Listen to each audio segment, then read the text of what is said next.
Hello everyone, this is Hussein again, your genius at BMW Cleveland. We're going to show you how remote engine start is activated in a BMW. It may get deactivated sometimes based on what we're doing in the vehicle. To reactivate that system, it's pretty simple. This is only available on 2019 models with iDrive7, and the option to have remote engine start is very important as well.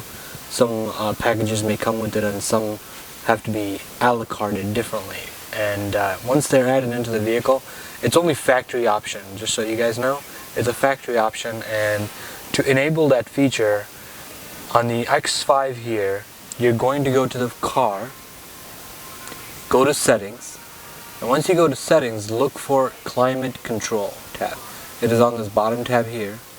Go to climate control and go to preconditioning ventilation, and you go to remote engine start and select that box, and you'll agree to this term here. Once you agree to it, you'll have the remote engine start, and to enable remote engine start, we'll show you that on the outside video.